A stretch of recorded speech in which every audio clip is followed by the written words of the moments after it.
आंदोलन में जो उन्होंने भूमिका निभाई और जिस प्रकार दृढ़पूर्वक वो लगे रहे, पूरा मंदिर निर्माण कराया। आज जो भी मंदिर चढ़ावा को लेकर के विवाद मीडिया में अनर्गल खिलाफ प्रचार प्रसार चल रहा है, उसको लेकर के हम संत लोग यहाँ एकत्रित हुए हैं और ट्रस्ट से मांग करते हैं कि उनका इस्तीफा न स्वीकार किया जाए। उनकी निष्ठा पर हम संतों को पूर्ण विश्वास है, उनकी कार्य पद्धति पर, उनकी निष्ठा पर, उनके समर्पण पर। जिस प्रकार से समर्पित भाव होकर के एक संत भाव से उन्होंने राम मंदिर को गति दिया है, निर्माण कराया है, और आज कुछ लोगों की कमी के कारण जो त्रुटियां हुई उसके कारण जो आक्षेप लगे जा रहे हैं वो निराधार हैं, उसका कोई कहीं पर सत्य नहीं है। इसकी एसआईटी जांच कर रही है और एसआईटी की जांच आने के बाद दूध का दूध पानी का पानी होगा। लेकिन महाराज जी यहाँ के संत जी जो है आक्रोशित है। संत का कहना है कि जो बात है सच आए सामने, प्लस बोलने के लिए मना कर रहा कुछ है।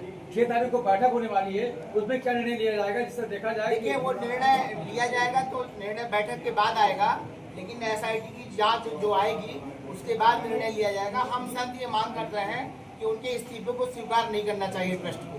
क्यों ऐसा क्यों? क्योंकि उन्होंने राम मंदिर आंदोलन को शुरू से लेकर के आज तक निर्माण कार्य तक, और ये जो गड़बड़ियां हुई है इसके लिए गोविंद देवगिरी जी कोषाध्यक्ष हैं, उनकी जिम्मेदारी है। उनको आकर के इस बात को आय व्यय का प्रमाण देना चाहिए कि उन्होंने अपनी दायित्व को अच्छे से नहीं निभाया, और आज उन पर लोग आक्षेप लगा रहे हैं। वो अभी दूर है, मुखातिब नहीं है मीडिया से, वो अपनी बात मीडिया के सामने आकर के रखेंगे। जब एसआईटी की रिपोर्ट आ जाएगी उसके बाद वो सारी मीडिया के सामने मुखातिब होंगे। महाराज जी, अभी आपने कहा मीडिया अनर्गल प्रलाप कर रही है, मीडिया क्या वहाँ चोरी नहीं हुई है? नहीं, अगर चोरी नहीं हुई तो 8 लोग पकड़े कैसे गए? नहीं, ये विषय नहीं है। अनर्गल का मतलब जो विषय आ रहे हैं, सर्वेश यार, चंपत राय जी ये है, चंपत राय जी वो हैं, जो उन्होंने जिस निष्ठा के साथ, हम 93 से अयोध्या में हैं और उनको देख रहे हैं। जब राम मंदिर आंदोलन था तो मंदिर में जा करके उन्होंने संतों में अलग जगाई, और कुछ लोग पूरी अयोध्या के संत ऐसा नहीं कह रहे हैं कि उनको हटाया जाए, वो तो स्वयं एसआईटी की मांग कर रहे हैं। वो इस बात का कहाँ विरोध कर रहे हैं, या ये बात कौन अस्वीकार कर रहा है कि वहाँ पर गलतियाँ नहीं हुई? महाराज जी है, जिम्मेदारी छोटे लोगों की होती है, जो वर्कर होते हैं उनकी होती है, जो संगठन देखता है उसकी होती है। नहीं तो संगठन में दायित्व होते हैं, दायित्व सबके निर्धारित किए गए हैं, तो उसमें गोविंद देवगिरी जी है कोषाध्यक्ष, कोष की व्यवस्था उनके हाथ में है। लेकिन महामंत्री होने के नाते पूरा दायित्व तो चंपत जी ही यहाँ देख रहे थे, निर्माण से लेकर चंपत राय जी देख रहे थे। चंपत राय जी के जब संज्ञान में चोरी की बात आई, उन्होंने चोरों को पकड़ा, एसआईटी की मांग की, सारा उनके संज्ञान में है। उनका भाव मेरा निवेदन ये है कि घर का जो मुखिया होता है, आपके घर में आपका बालक कोई गलती करता है तो एकदम से आप पुलिस को नहीं दे देते, पहले आप उसकी तहकीकात करते हैं। उन्होंने छानबीन की, उन्होंने चोरों को पता लगाया, वहाँ से पैसा बरामद किया, ट्रस्ट में पैसा लाया, और एसआईटी की बात उन्होंने खुद रखी है। अब एसआईटी की जांच होगी, जो अपराधी हैं, जो चोर हैं, उनको सजा मिलेगी। तो क्या अयोध्या के संत चंपत राय जी को क्लीन चिट दे रहे हैं? अयोध्या के संत चंपत राय जी को क्लीन चिट दे रहे हैं? हम लोग इसीलिए बैठे हैं कि जब एसआईटी की रिपोर्ट आ जाएगी हम उनको पूरा क्लीन चिट दे रहे हैं। बिल्कुल वो निरापराधी है, गलतियाँ जो नीचे लगे हुए लोग हैं उनसे गलती हो सकती है, हुई है, उसका सजा उनको मिलेगी। क्या लगता है महाराज जी की जो है बचाव के पक्ष में, जो दोषी है उसके बचाव के पक्ष में, या जो दोषी है उसके निर्दोष बनाने के पक्ष में कि नहीं ये निर्दोष है, ऐसा नहीं कहा। उन्होंने ये भी कहा कि जो दोषी बख्शे नहीं जाएंगे, और अभी तक बताए उनकी एक भी ऐसा कोई आपके कार्य प्रणाली में जो शंका हो, एक विषय नहीं, जब से वो लगे हैं तब से अभी तक, अभी जो वर्तमान समय में जो स्थिति उत्पन्न हुई है उस पर भी नियंत्रण करने का एक प्रयास उनके द्वारा भी हो रही है। ऐसा नहीं उन्हें बचाव के पक्ष में बोल रहे हैं, सामने क्यों नहीं आ रहे हैं? सामने तो आना चाहिए।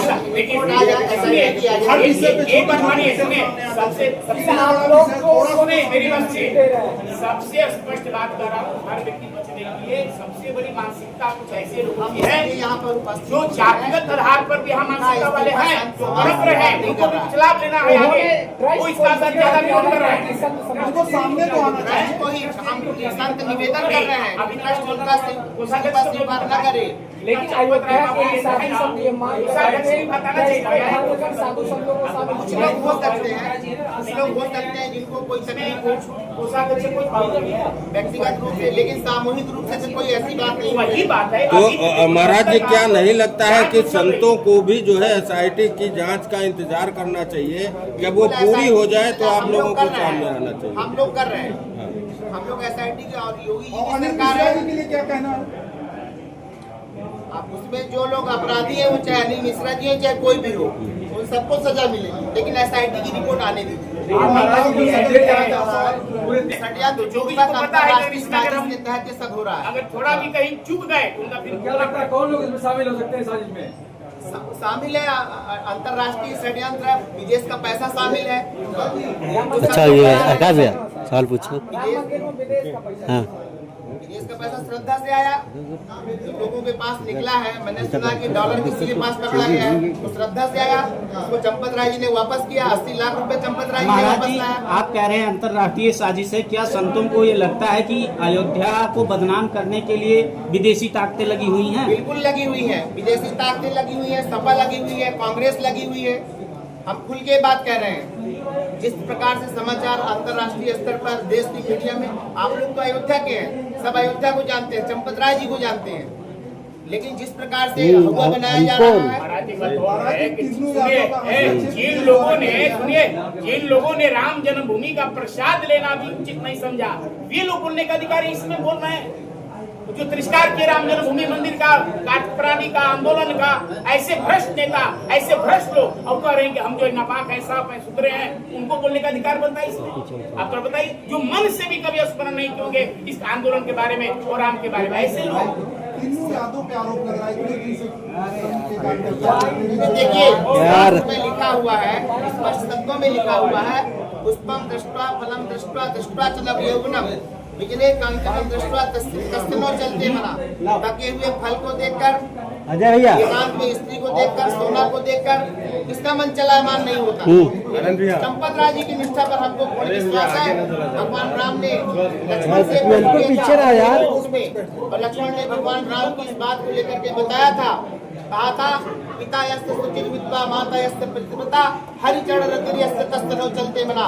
जिसका मन भगवान के चरणों में लगा हुआ है, उसका मन इन चीजों को देख करके चलायमान नहीं होता। तो कुछ लोग हैं जिनका मन विचलित हुआ, उनको सजा मिलेगी। स्पष्टीकरण होना चाहिए, लेकिन संत समाज हमारे जो है आदरणीय श्री चंपत राय जी की प्रतिष्ठा के साथ जो खेला जा रहा है, उन्हें उसकी निंदा करता है। और संत समाज यह चंपत राय जी का इस्तीफा स्वीकार नहीं करेगा, से मांग करता है इनके इस्तीफा स्वीकार नहीं किया जाए। और महाराज जी, जैसे तो इसको आप कैसे देखते हैं? देखिए, SIT गठन क्यों मांग किए हैं? इन्होंने मांग किए। अगर ऐसा कहीं होता तो इन्होंने मांग क्यों करते? ठीक है। हाँ, कार्य प्रणाली जो नीचे के स्तर के जो कार्य करने वाले कार्यकर्ता हैं, उनके द्वारा विश्वासघात किया गया है, उसके द्वारा छलावा किया गया है, उनमें इनकी कोई संलिप्तता नहीं है, कोई सहभागिता नहीं है। मैं डंके के चोट पे कहता हूँ, या निष्कलंक है, निष्पाप है। इनकी व्यक्तिगत इनकी द्वारा जो है, इनकी व्यक्तिगत इनके ऊपर जो आरोप लगाया जा रहा है, वो अपने आप में अत्यंत निंदनीय है। इससे इनकी कोई संलिप्तता नहीं है, लेकिन बहुत बड़ा कार्य प्रणाली है, सभी की जिम्मेदारी बनती है। सब अलग अलग विषयों से अलग अलग कार्य प्रणालियों पर नियुक्ति होती है, जो कोई संबंधित जिम्मेदारी है कोषाध्यक्ष गोविंद गिरी जी की बनती है, न कि चंपत राय जी की बनता है। इसलिए किसी एक व्यक्ति विशेष को टारगेट नहीं किया जाए। संत समाज इससे आहत है। उनकी जो कीर्ति है, जो यश है, वह दिगंत है। उनकी कीर्ति यश को धूमिल न किया जाए, संत समाज मांग करता है, और इनकी इस्तीफा संत समाज नहीं स्वीकार करेगा। ट्रस्ट से मांग करता है, याद रखिए, श्री चंपत राय जी का इस्तीफा नहीं स्वीकार करना है, नहीं स्वीकार करना, नहीं स्वीकार। महाराज जी, जैसे अभी जो संतोष दुबे जी हैं, जो अपने आप को कार सेवक बताते हैं,